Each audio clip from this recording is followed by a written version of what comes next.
All right, so if you want to see the worked out by hand version of these, you can go look at the completed notes. I'm going to go ahead and use our calculator, because if we have a system like this on a test and you have your calculator, use it. So let's come into our calculator. Let me clear out what I've got here. So I'm going to enter in my augmented matrix, and I'm just going to enter that in all at once. So into my matrices, and I'll edit, and I'll replace my first matrix. So now I've got a 3 by 4. All right, I'm going to put in my coefficients, and I'm going to put in my constant. Your calculator will also do the augmented matrix with a line, but it's also not necessary when we're typing it in, as long as we know what we've got here, because we're performing the same row operations on them. Okay, just check that, make sure you hit enter at the end. So 3, -3, -2, 14, 5, 1, -6, 10, 1, -2, 4, 9. Always do that quick check to save yourself the time and the hassle. All right, so now I'm going to go back, whoops. So now I'm going to go back into my matrix menu, over to math, and then reduced row echelon form is in B. So reduced row echelon form is what we get when we perform all of our elimination. So let's put in our matrix name. Whoops. So we put that in matrix A. So reduced row echelon form gives us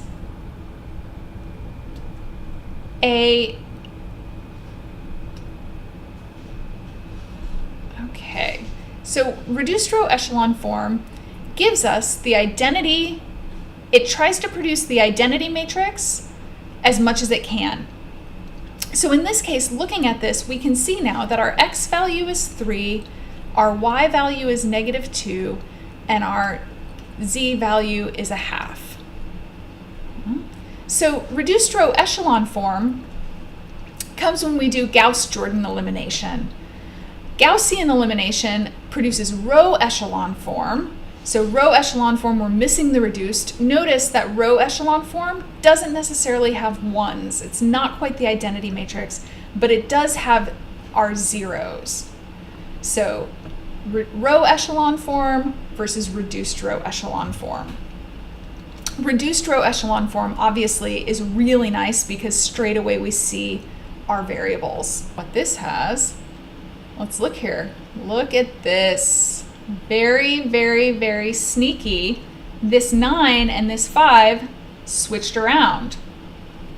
So I have to make sure in my coefficient matrix that I end up with my variables in the right order. So now I'm going to come down and update this. So really my y variable has a coefficient of 5 and my z variable has a coefficient of 9. Let's see what happens now. Now if I want the previous entry from 2 times ago, so my reduced row echelon form of A. So now I've got, so let's delete this. This one was wrong. And let's take this one, shrink it down. All right, so looking at this, my bottom row is all zeros. Well, that's okay, this is true. 0x, 0y plus 0z does equal 0, that's true. So in this case, if I'm gonna write up a solution, I'm gonna start by letting my z value be k. Then from my second row, I can see that y plus 2z is -4. Well, if z is k, that means y is -4 minus 2k. And now my x value is going to be 4 plus k.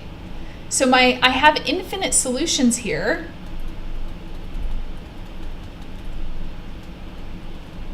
And they're of the form 4 plus k, -4 minus 2k, and k, where k is an element of real numbers. So all of these points make up my solution. All right, it's good to check that one. I should have come back and checked it.